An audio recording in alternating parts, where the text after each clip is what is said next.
Hey guys, Rich with Rich Rebuilds here, and I have an important piece of information I'd like to share with you all today. As you know, in the United States, we're facing a heat wave, also known as summer, in which the temperatures have been in the mid-70s to high 90s all across the board. Now, I was browsing through a Facebook, and I came across this screenshot of a dog left in the back of a Tesla Model S in direct sunlight. Now, the caption states, "You're an asshole for leaving your dog in the car on a 90-degree day." And of course, because it's a Tesla, the fanboys went crazy and immediately went to Tesla's defense, saying that people don't realize it's an EV. And I quote, "People don't realize that the Tesla Model S can keep the car cool without the owner being in the car." I quote, "This is a great feature that Tesla has blessed us with that goes unnoticed." And lastly, people need to be educated on these cars, end quote. Well, I'm going to educate you all today. I decided to conduct an experiment to see if the man that left his dog in the car's actions were justified. Is it okay to leave your kids or dog in there while the AC is on in the car? If you're new to the Tesla Model S, they're a typical 5-seater cars, but they can be fitted with a small third-row seat that's big enough to fit 2 children. This third-row seat installation video that I did for a friend is a link in the description below, but it involves the seats themselves, miscellaneous hardware, and a reinforced rear crash bar installation.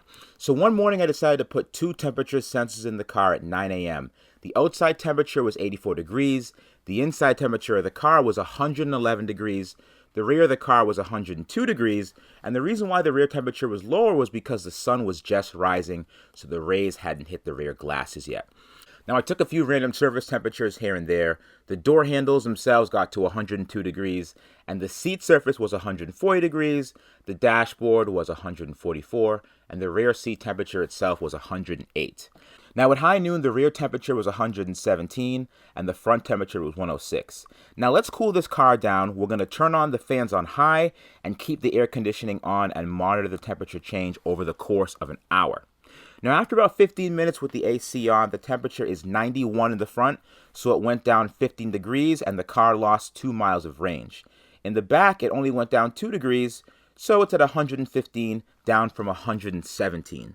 At the 30-minute mark, the front is 82 degrees, down from 91. However, the back is still 111 degrees and only went down 6 degrees from 117. Just to make sure my HVAC system is working, I checked the vent temperatures, and it's blowing between 41 and 43 degrees of air. At the 45-minute mark, it's 79 degrees, dropped another 3 from 82, and after the 1 hour mark, it's 75 degrees up front, which is very nice, but in the back, it's still 109. At the 1 hour and 15-minute mark, I stopped the test. The front is down to a chill 70 degrees, very comfortable temperature for passengers. The battery dropped to 88 miles of range. That's right, just sitting there it lost 12 miles.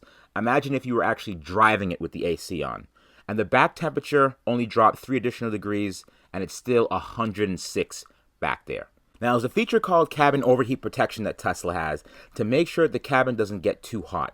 Let's take off the cold manual AC and see what happens when the car has to maintain its own temperature. Now, the front occupants with this feature on are at a steady 105 degrees, while the third row occupants were at 120 degrees. So with that feature, it keeps the front at 105, but the back is still a boiling 120. Now, today was an 84-degree day, so not terrible, but let's see how well things hold up when the outside temperature gets even hotter. I couldn't be around for this test today, so I had to outsource this part of the video to a third party. As you can see from this thermometer here, the temperature is reading 124 degrees. In the front where I was sitting, it is a nice 108 degrees. So right now, my husband is going to turn the car on remotely and we'll blast the AC in the car, and I'll be back again to tape so you can see how the temperature has changed.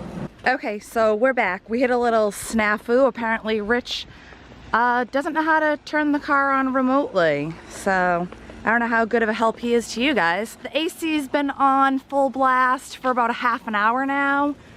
The back seat temperature is showing 136, so goodbye children. Inside the front seat, we we got a nice 73 degrees.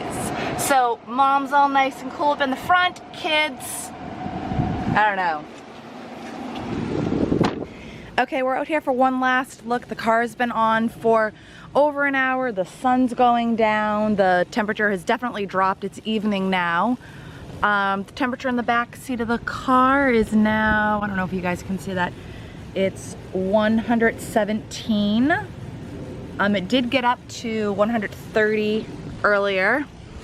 And then inside the car you can see condensation on the window.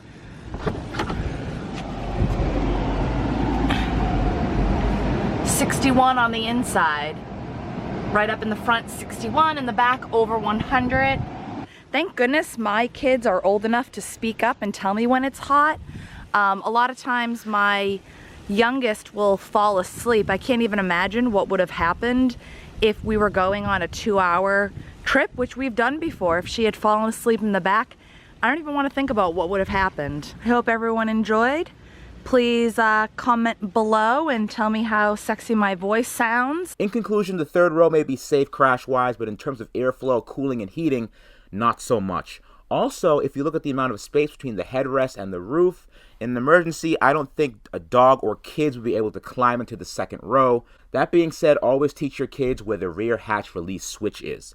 This design is cool and convenient when you need to put extra people in the car, but really only an afterthought from Tesla. If they want to do this right, they would have put some kind of cooling or airflow extension back there, like pancake ductwork that stems from the center console, or even to help by making a rear sunshade standard with the third row seats. Tesla didn't put too much comfort design to the third row where the kids sit in their Model S, but they did put a sensor in the Model 3 that tells you to close the lid gently. What is the purpose of... If you're a do-it-yourselfer and your kids sit back there frequently, you can also tint the rear glass. And if you're feeling adventurous, you can buy 2 high-power PC fans and a thermal switch on a Bluetooth controller that you can have the option to manually override or turn on at a certain temperature, or you can just not put your kids back there when it's hot. I really hope you guys enjoyed this episode. Subscribe to keep up to date on my new Tesla build in the Angela playlist on my channel, and follow me on Instagram @RichieBKid. I'll see you guys soon.